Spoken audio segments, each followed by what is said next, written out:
Mr. President, very briefly, I rise for a short manifestation which is very personal to me. Our rules are very clear, and every member of this chamber is expected to observe decorum, respect, and fairness towards one another. This is the foundation of parliamentary democracy and collegiality in this institution. And this is what the public deserves for us to act with respect towards one another. As public officials, we are also bound by the Code of Conduct for Public Officials.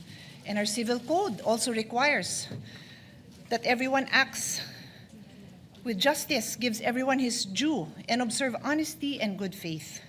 I would like to believe that in my 20 years, almost 20 years in the Senate, I have conducted myself with respect towards my colleagues regardless of political differences.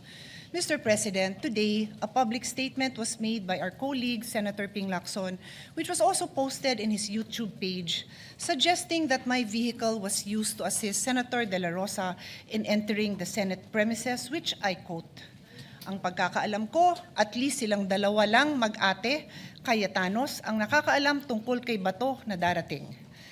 Dahil ang pagkakaalam ko, nakasakay si Bato sa kotse ni Senator Pia." Before I proceed, welcome, Senator Bato. I am happy na nakapasok ka. Wala akong problema na nakarating ka.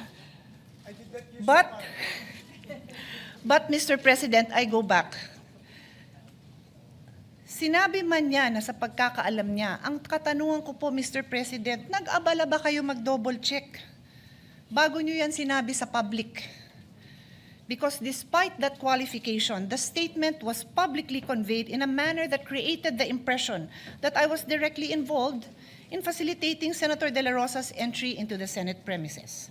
Again, okay lang po sa akin na nakarating siya dito. Wala ho akong problema doon. Let me state this clearly and unequivocally. That statement is false. Senator De La Rosa did not ride in my vehicle, nor did I have anything to do with facilitating his presence in the Senate last Monday. Hindi ko nga alam na darating siya. Nalaman ko lang na darating siya dahil ang minority floor leader na kapatid ko tumayo dyan, and he addressed the Senate President and nagpasalamat siya sa public service ng Senate President, Senator Tito Sotto, which I also believe is well-deserved. Sinabi niya na maganda ang pakitungaan sa kanya ni Senate President Tito Sotto. And then sinabi niya na we have the numbers and Senator Bato is present. Nagulat din ako. Katabi ko si Lawrence, ako, nagulat ako, wala akong idea. Hindi ko alam kung nasan siya, hindi ko alam na malapit na siya. I have no idea kung nasan siya. So kung paano nadamay ang kotse ko is a mystery to me, dear colleagues, and the public. In fact, Senator Kiko can attest, you saw me downstairs sa basement dahil pareho kami dyan madalas dumaan at sabi niya pa sa akin, dito kayo nagdidiskusyon ng staff mo, hindi na dun sa hagdanan dahil ilang beses ko na siya naharangan sa hagdanan, sa hallway na napakakitid, na nagdidiskusyon with my staff. Sabi ko, oo nga, haba ng mga diskusyon namin. Siguro naman kung dala ko si Senator Bato, medyo kinakabakabahan ako na makita ako dun ni Senator Kiko, di ba? So, it is a mystery to me. Paano ako nadamay at yung sasakyan ko? If the gentleman wanted to know paano nakarating si Senator Kiko, then why not ask him? Sorry, Senator Bato, kung paano nakarating si Senator Bato, then ask him. Or ask the now Senate President, who was the one who said that nandyan na siya. Wala ho talaga akong alam. So, Mr. President, a false public imputation, whenever made, is exactly what the above-mentioned rules were designated to prevent. Unverified allegations about a colleague falls below the standard of professionalism that is demanded of public officials. Magulo na nga ang mundo, magulo na ang Pilipinas, wag na nating dagdagan. Don't say things about your colleagues that are not true. I trust that under the leadership of my brother, Alan Peter Cayetano, whom I know, not just as a public servant, but as my younger brother, this chamber will conduct itself with sobriety, fairness, and respect for the truth and respect for one another. Mr. Senate President, I will keep this manifestation short. Napakarami pa hong trabaho. Mag-aaral pa ako para sa hearing ko on the rising prices of electricity. Mag-aaral pa ako to support our colleagues who will be the next chairperson of the Committee on Health, the Committee on Energy, at napakarami pa ho nating trabaho kailangan gawin. So I leave that as it is, and I hope that this will not be repeated again. Thank you. Senator Marcoleta, can we give way to Senator Lacson since Thank you, Mr. his name was President. Go ahead, Senator Marcoleta. Thank you, Mr. President. Yeah. Can we give Magtatanong lang sana ako, Mr. President, kay Senator Pia. Mga ilang tanong. Will Senator Lacson also interpolate This is just very short. a manifestation? Pero Senator Mr. Marcoleta, President, ako can- po nakatayo na rito bago pa siya tumayo. Siguro po, kung Would you sino allow yung unang me, tumayo. Senator Lacson, just because he was first, but he was mentioned, so I am in the quandary of who of the two gentlemen will give way.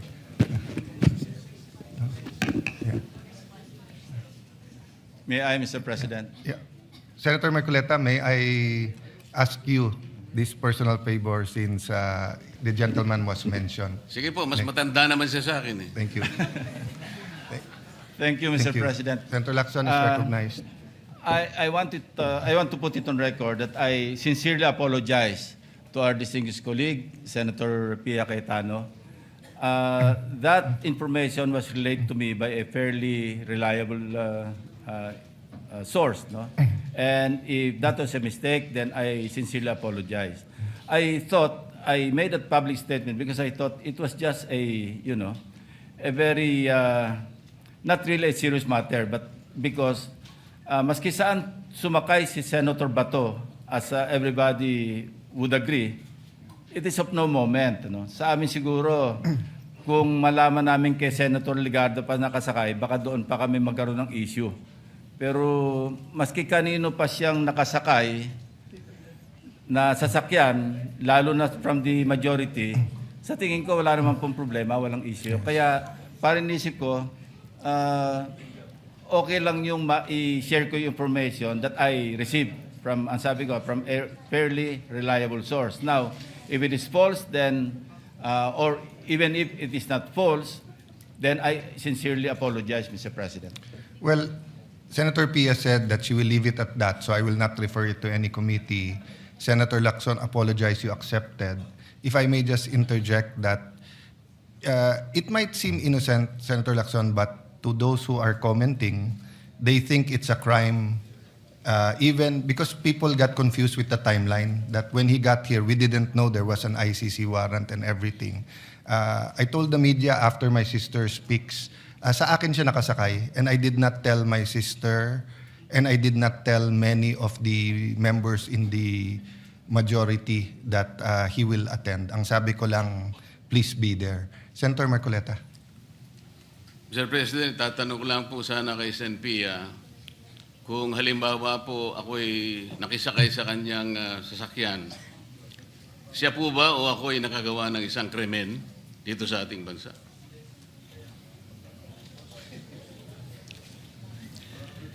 Sa akin lang po, kung kahit sino sa mga kasamahan natin dito na they need a ride, na nangyari na yon. Minsan may event tayo, sumasakay ako sa kotse ni Senator Mig Subiri, nakasakay na rin ako sa kotse ni Senator Loren, nakasakay na rin ako sa kotse ni Senator Angara. Sino pa sa inyo hindi nagbibigay sa akin ng ride? I would be happy to give a colleague a ride. But I'm just saying, that's why I had to repeat na I don't have an issue with Senator Bato arriving in the Senate. I have an issue with the aspersion of malice na parang patago kong pinarating dito na gamit ang kotse ko na walang katotohanan. Kaya to answer your question, wala naman hong masama doon. Yun nga po eh. Siya na rin po ang umamin na wala naman pong masama, ay ba't kinakailangan pong gawan pa po ng post yun? Pangalawa pong tanong, Mr. President, Senator Pia, kung halimbawa po ginawa ko yun, nakisakay ako sa inyo, dahil meron lang akong gustong pagtaguan, hindi po ba napagtitibay natin, nakasabihan nating mga Pilipino, at nakuha ko naman talagang magtago dahil nakisakay nga ako sa inyo. Hindi ba napatunayan natin ang isang kasabihan, Mr. President, Senator Pia, na nagtatali-talinuhan ng matsing, nauutakan pa rin. Salamat po, Mr. President. Mr. President, this is not a response to Senator Marcoleta's questions or statements, but I just also want to put on record na tinatanggap ko po yung apology ni Senator Lacson. Wala akong problema sa akin yon.